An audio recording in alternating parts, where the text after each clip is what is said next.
Setting berikutnya yang merupakan bidang terapan konseling adalah karir. Karir merupakan kelanjutan dari studi seseorang.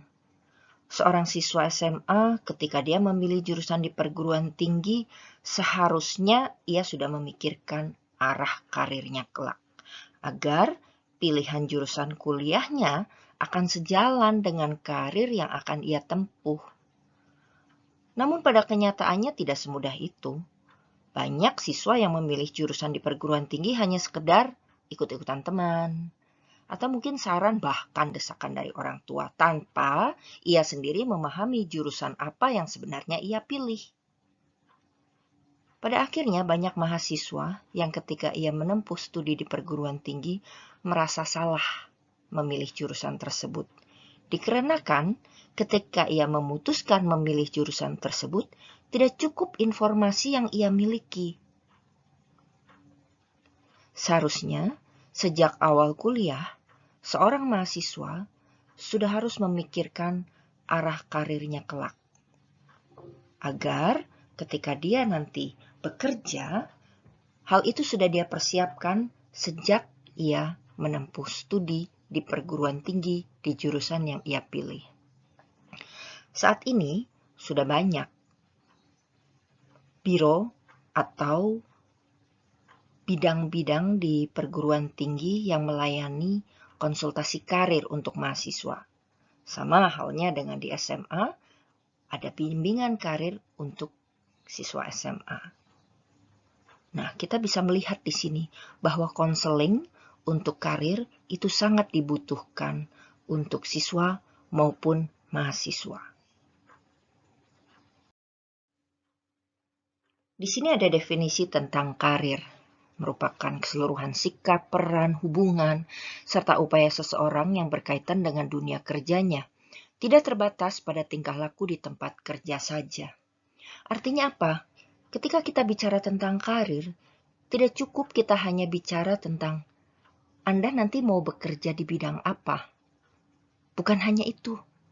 Karir itu mencakup keseluruhan hal yang berkaitan dengan pekerjaan, terkait dengan tingkah laku di tempat kerja, terkait dengan hal-hal yang dibutuhkan atau dipersyaratkan, terkait dengan prospek ke depannya, dan secara keseluruhan, karir merupakan sesuatu yang kompleks dan harus dipikirkan sejak awal. Jadi, bimbingan karir merupakan suatu proses membantu seseorang dalam evaluasi dan penyelesaian masalah-masalah yang berkaitan dengan karirnya. Nanti kita akan membahas mengenai karir ini dengan lebih mendetail lagi. Seorang ahli bernama Gisbert mengemukakan tentang life career development. Dia mengatakan bahwa perkembangan kehidupan karir itu merupakan proses pengembangan diri sepanjang rentang kehidupan melalui interaksi dan integrasi dari peran-peran atau roles, lingkungan atau setting, dan kejadian-kejadian atau events di dalam kehidupan atau life seseorang. Artinya, perkembangan karir seseorang selama hidupnya akan terjadi melalui interaksi dan integrasi atau gabungan dari peran individu, lingkungannya, peristiwa dalam hidupnya, dan dipengaruhi juga dengan atau oleh kehidupan seseorang. Pada slide berikutnya, kita akan bahas lebih rinci mengenai hal ini. Roles adalah peran yang dimainkan seseorang dalam kehidupannya. Misalnya, peran dia sebagai pelajar, peran dia sebagai anggota keluarga, peran dia sebagai pekerja. Misalkan seorang siswa, dia tinggal di dalam keluarga yang ayah dan ibunya adalah guru. Nah, dengan peran dia sebagai anak di dalam keluarga yang kedua orang tuanya adalah guru, ada peluang bahwa kemungkinan pilihan karirnya juga akan dipengaruhi oleh karir ayah dan ibunya. Nah, tapi bisa juga tidak demikian, karena yang mempengaruhi pilihan karir seseorang juga adalah faktor yang kedua, yaitu lingkungan atau setting yang dijumpainya, baik di sekolah maupun keluarga itu sendiri dan di tempat kerjanya. Misalkan di sekolah, anak yang tadinya ingin menjadi guru karena terinspirasi oleh karir orang tuanya, ayah dan ibunya, ketika dia di sekolah, dia menyukai pelajaran tertentu. Dan arah karir dari pekerjaan tersebut ternyata bukan guru, tetapi bekerja di bidang industri atau di perusahaan. Misalnya, dia menyukai pelajaran kimia. Cara guru menerangkan kimia sangat menyenangkan untuk dia. Bisa menjelaskan tentang aplikasi-aplikasi kimia di dalam bidang industri. Misalnya untuk mewarnai pakaian, mewarnai tembok, ya, sebagai bahan dasar cat dan sebagainya. Lalu tertariklah ia untuk masuk dalam bidang industri dan tidak lagi tertarik untuk memilih profesi sebagai guru di setting pendidikan. Nah, dengan demikian, lingkungan sekolah dalam hal ini dapat mempengaruhi pilihan karirnya. Belum lagi nanti ada event atau kejadian tertentu di dalam kehidupan, baik itu direncanakan maupun tidak, yang dapat mempengaruhi pilihan karir seseorang. Misalkan seseorang sudah bercita-cita ingin menjadi dokter sejak kecil. Kedua orang tuanya bukan dokter. Katakan misalnya bekerja di bidang medis juga, mungkin perawat, atau yang satunya bekerja di apotek misalnya. Nah, kedua orang tuanya sudah menabung sejak awal agar anak ini bisa kuliah di fakultas kedokteran. Kemudian terjadi pandemi COVID. Orang tuanya terkena hal-hal yang tidak diinginkan sehingga harus kehilangan pekerjaannya. Penghasilan juga dipotong sehingga pada akhirnya tabungan yang tadinya direncanakan untuk dia bisa kuliah ternyata harus dipakai untuk memenuhi biaya hidup sehari-hari. Pada akhirnya, anak tersebut harus membelokkan niatnya. Yang tadinya ingin kuliah di fakultas kedokteran, yang biayanya tentu tidak sedikit, pada akhirnya dia membelokkan niatnya. Misalnya, ya sudah, saya kuliah diploma saja, bagian gizi. Tidak apa-apa, saya masih bekerja di bidang medis sebagai seorang ahli gizi. Itu juga masih bisa memenuhi hasrat saya untuk bekerja di bidang kesehatan dan melayani orang-orang yang membutuhkan.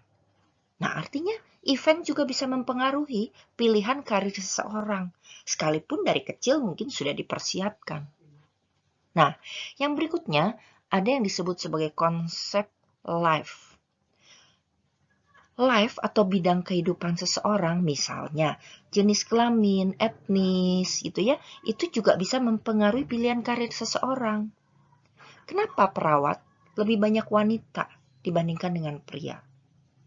Kenapa yang bekerja di pertambangan, geologi, lebih banyak pria daripada wanita?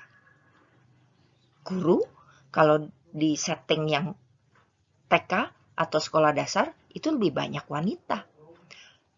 Pria memilih pekerjaan sebagai guru lebih banyak di setting SMP atau SMA daripada di setting SD atau TK. Nah, dari situ kita bisa melihat bahwa jenis kelamin juga bisa mempengaruhi pilihan karir seseorang atau etnis tertentu. Mungkin Anda juga tahu, etnis tertentu dari Sumatera Utara banyak yang berprofesi sebagai pengacara. Ya, memilih bidang hukum sebagai karirnya. Dan yang lain Anda pasti dapat mencari contoh sendiri. Nah, jadi artinya hal-hal ini semua, peran, lingkungan, event, dan life seseorang itu saling berinteraksi dan berintegrasi membentuk pilihan karir di dalam diri individu. Ahli yang lain mengemukakan tentang career development task atau tugas perkembangan di bidang karir. Tugas perkembangan di bidang karir merupakan kemampuan yang perlu dikembangkan oleh mahasiswa agar dia dapat merencanakan karirnya. Yang pertama, kemampuan apa yang dibutuhkan agar mahasiswa atau siswa dapat merencanakan karirnya? Pertama, identitas vokasional, yaitu kesadaran individu mengenai kekhasan dirinya, bakatnya, kemampuannya, daya juang atau usahanya, kondisi internal maupun eksternal dia, sehingga dia dapat menemukan kesesuaiannya untuk masuk ke dalam dunia kerja. Jadi lebih ke arah pengenalan diri. Jadi tugas perkembangan karir yang pertama bagi individu adalah menyadari keunikan dirinya. Dia sadar bakatnya di mana, minatnya di mana. Bisakah dia berusaha atau berjuang, sejauh mana usahanya, daya tahan dia ketika menghadapi tekanan, support dari lingkungan, dan hal-hal lainnya. Sarana yang dia miliki juga. Nah, dengan menyadari hal-hal tersebut, diharapkan dia bisa memilih pekerjaan yang sesuai dengan keunikannya tersebut. Nah, untuk poin kedua dan ketiga ini demikian. Setelah ia menyadari keunikannya, dia diharapkan dapat memilih arah karir yang realistik untuknya. Dia memilih jurusan di perguruan tinggi yang realistik. Dia memilih, kalau dia sudah mahasiswa dan dia nanti memutuskan untuk bekerja, dia dapat memilih bidang pekerjaan yang realistik untuknya. Nah, dengan demikian dia akan dapat lebih yakin dan punya ekspektasi yang positif bahwa dia akan berhasil di bidang tersebut. Kalau siswa, berarti ketika dia memilih jurusan yang sesuai dengan bakat, minat, dan segala sesuatu yang tadi dia sudah sadari, dia akan dapat menyadari dan dapat yakin serta punya ekspektasi tinggi bahwa dia akan berhasil menyelesaikan tuntutan akademik yang berkaitan dengan karirnya. Sedangkan kalau mahasiswa, ketika dia bisa memilih bidang pekerjaan yang sesuai dengan keunikan dirinya, maka dia punya keyakinan dan ekspektasi bahwa dia akan bisa memenuhi tuntutan pekerjaan di bidang yang nanti dia akan pilih. Nah, kemudian individu harus mempelajari social skill. Social skill ini penting untuk memasuki dunia kerja. Misalnya keterampilan berkomunikasi atau prososial. Prososial itu misalnya kesediaan untuk membantu, bekerja sama, kesediaan untuk sharing, take and give, kemampuan untuk memahami orang lain, dan tingkah laku yang efektif yang termasuk ke dalam work readiness skill atau keterampilan-keterampilan yang dibutuhkan yang menunjukkan kesiapan seseorang untuk bekerja. Tadi sudah kita bahas bahwa siswa perlu dipersiapkan untuk menempuh jurusan di perguruan tinggi yang sesuai dengan arah karirnya kelak. Kemudian, mahasiswa juga dipersiapkan untuk memilih bidang pekerjaan yang juga sesuai dengan arah karirnya kelak. Tapi ternyata tidak semua mahasiswa mampu memilih bidang pekerjaan yang akan ditekuninya kelak. Ada mahasiswa yang mengalami career decision making difficulties atau kesulitan di dalam mengambil keputusan karir. Seorang tokoh bersama dengan rekan-rekannya yaitu Gatti, Krauss, dan Osipov mengemukakan sebuah teori mengenai kesulitan pengambilan keputusan karir. Dan dia menyusun dalam bentuk taksonomi yang membuat kita dapat memahami teori ini dengan lebih mudah. Menurut Gatti dan kawan-kawan, kesulitan pengambilan keputusan karir itu bisa terjadi saat sebelum proses mengambil keputusan, tapi juga bisa terjadi saat selama proses mengambil keputusan. Sebelum mengambil keputusan, itu bisa terjadi karena kurangnya kesiapan dari individu tersebut. Berkaitan dengan hal-hal yang akan kita bahas dalam slide yang berikutnya. Sedangkan selama proses pengambilan keputusan, kesulitan itu bisa terjadi terkait kurangnya informasi dan tidak konsistennya informasi. Lebih detailnya, mari kita lihat pada slide yang berikutnya. Kesulitan yang pertama di dalam mengambil keputusan karir yang terjadi sebelum proses pengambilan keputusan itu dilakukan adalah kurangnya kesiapan.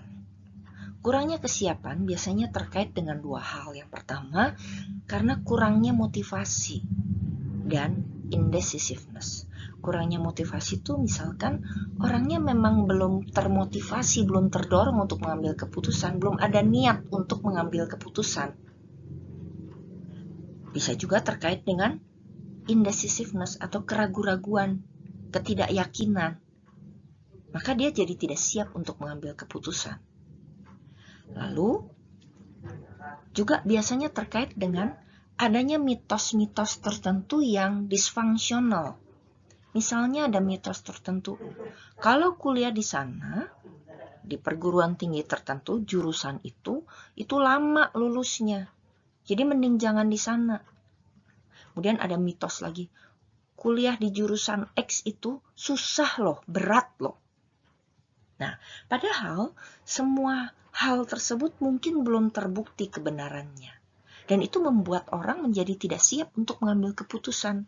Karena ada pemikiran-pemikiran tertentu dari lingkungan yang mempengaruhi persepsi dia tentang jurusan yang tadinya mungkin dia minati. Sehingga dia ragu-ragu. Sehingga dia belum termotivasi untuk mengambil keputusan. Dan bisa juga ketidaksiapan dia karena dia tidak tahu langkah-langkah untuk mengambil keputusan. Biasanya kita mengambil keputusan kan langkah-langkahnya cari informasi dulu yang banyak. Lalu meng-cross-check informasi tersebut. Lalu analisa informasi tersebut. Cocokkan dengan diri, sesuai atau tidak, cari informasi tambahan, baru keputusan diambil. Nah, ada orang yang memang tidak tahu bagaimana proses mengambil keputusan karena mungkin dari kecilnya tidak dibiasakan. Nah, karena tidak tahu proses dalam mengambil keputusan, ketika diperhadapkan pada situasi harus mengambil keputusan, dia tidak siap untuk mengambil keputusan. Berikutnya adalah kesulitan di dalam mengambil keputusan selama proses pengambilan itu sendiri. Jadi, orang sedang dalam proses pengambilan keputusan, tetapi dia kekurangan informasi, maka dia sulit mengambil keputusan. Kurangnya informasi itu bisa terkait kurang informasi tentang diri. Nah, seperti yang tadi sudah kita bahas, tidak menyadari keunikan dirinya. Minat, bakat, inteligensi. Kemudian, kurang informasi tentang occupation atau pekerjaan yang dia mau tempuh. Ingin jadi akuntan tapi tidak tahu profesi akuntan itu seperti apa dan saat ini prospek kerjanya dalam 5 atau 10 tahun ke depan seperti apa. Untuk jadi akuntan, orangnya harus seperti apa? Kalau hanya bekerja di bidang finance atau bagian keuangan, apa bedanya? Kalau bagian teks, apa lagi? Apa saja yang dibutuhkan untuk bekerja di bidang perpajakan atau teks? Nah, kurangnya informasi ini membuat seseorang sulit mengambil keputusan selama proses pengambilan keputusan itu dia lakukan. Lalu, ada juga yang mengalami kesulitan karena tidak tahu bagaimana caranya memperoleh informasi. Harus cari informasinya di mana? Untuk saat ini tentunya browsing itu merupakan salah satu cara yang mudah ya. Ingat teori ini dibuat tahun 96. Ya, pada waktu itu googling belum membumi gitu ya. Jadi artinya orang masih mencari informasi lewat literatur yang sifatnya fisik. Tapi sekarang way of obtaining information mungkin saat ini sudah tidak lagi menjadi sumber kesulitan. Justru orang malah kebanjiran informasi jadi bingung ketika dia harus mengambil keputusan. Nah, itu nanti ada di bagian yang berikutnya. Bagian ini menceritakan kesulitan di dalam mengambil keputusan yang terkait dengan inconsistent information atau informasi yang dia miliki tidak konsisten. Yang pertama adalah unreliable information, yaitu dia memiliki informasi tapi informasinya tidak dapat diandalkan atau tidak dapat dipercaya. Mungkin karena sumber atau pemberi informasi tersebut tidak dapat dipegang kebenarannya. Saat ini dengan browsing kita bisa mendapatkan banyak informasi. Akan tetapi apabila sumber informasi tersebut tidak dapat di-track kebenarannya, maka informasi yang banyak itu tidak akan membantu seseorang untuk mengambil keputusan, malah membingungkan karena kadang-kadang bertentangan satu dengan lainnya. Yang berikutnya adalah internal conflict, yaitu ada pilihan dari dalam diri yang saling bertentangan. Misalnya, ingin jadi dokter tapi juga ingin jadi psikolog. Ingin masuk manajemen tapi juga ingin masuk bisnis. Nah, konflik-konflik di dalam diri itu yang menyebabkan di dalam proses pengambilan keputusan ini, individu menjadi sulit di dalam mengambil keputusan untuk karirnya. Lalu yang terakhir adalah external conflict, yaitu kesulitan mengambil keputusan karena adanya konflik. Misalnya, ayahnya menyarankan dia untuk menjadi seorang arsitek, sedangkan ibunya menyarankan dia untuk masuk teknik industri, karena teknik industri saat ini sedang booming.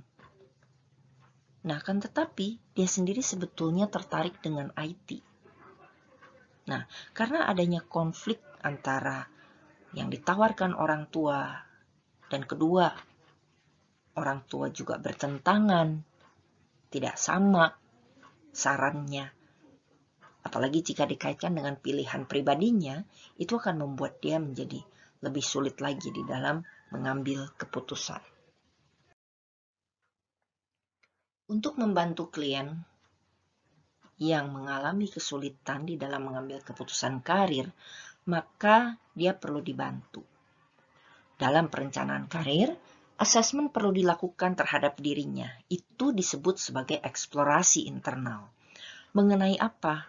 Mengenai minat, kemampuan, kebutuhan, value di dalam dirinya, yang pada intinya bertujuan untuk individu tersebut mengenal tentang dirinya dengan lebih baik.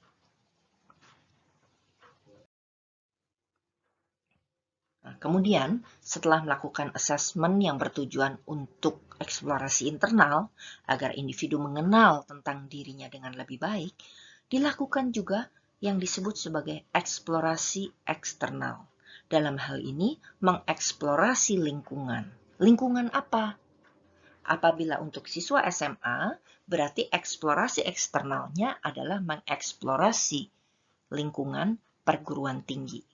Jurusannya, apa saja yang dipelajari, persyaratannya, prospek pekerjaannya kelak seperti apa, dan hal-hal yang terkait dengan jurusan tersebut. Apabila mahasiswa yang dibantu untuk mengambil keputusan karir, maka eksplorasi eksternalnya adalah mengeksplorasi lingkungan kerjanya, dunia kerjanya. Jadi klien diajak untuk melakukan eksplorasi tentang dunia kerja yang diminatinya, misalnya persyaratan untuk bekerja di bidang tersebut. Lingkungan kerjanya bakal seperti apa sih? Akan banyak berinteraksi dengan data, dengan barang, dengan orang. Job desk-nya kira-kira seperti apa? Kalau dulu orang sulit untuk cari job desk, tapi sekarang orang lebih mudah cari job desk karena job desk yang sifatnya umum bisa dilakukan dengan browsing. Lalu prospek karirnya seperti apa? Nah, pemberian informasi tentang dunia kerja ini dibutuhkan. Agar apa?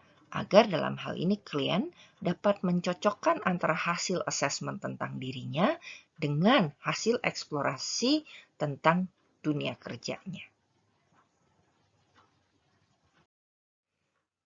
Nah, seorang ahli yang lain menjelaskan mengenai model sistematis untuk perencanaan karir. Ini sebenarnya bisa merupakan rangkuman dari apa yang sudah kita bahas dari awal tadi.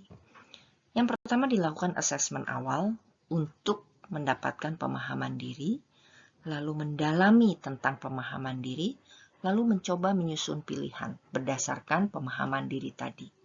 Pilihan karirnya akan kemana berdasarkan kemampuan, minat, bakat, dan lain-lain yang ada di dalam dirinya. Langkah berikutnya adalah mencari keterangan tentang pilihan-pilihan karir. Ini sama dengan eksplorasi eksternal tadi. Jika ada lebih dari satu pilihan, maka di langkah ke-6 atau penentuan pilihan, tentukan skala prioritasnya. Mana pilihan yang mau dicoba terlebih dahulu. Kemudian, pada langkah ke-7, lakukan action plan atau membuat rencana tindakan. Di langkah ke-8, rencana yang sudah dibuat dilaksanakan. Dan hal ini tentunya dibuat bersama-sama dengan klien seperti pada waktu kita melakukan rational problem solving. Dengan demikian, kita membantu individu di dalam melakukan perencanaan karirnya.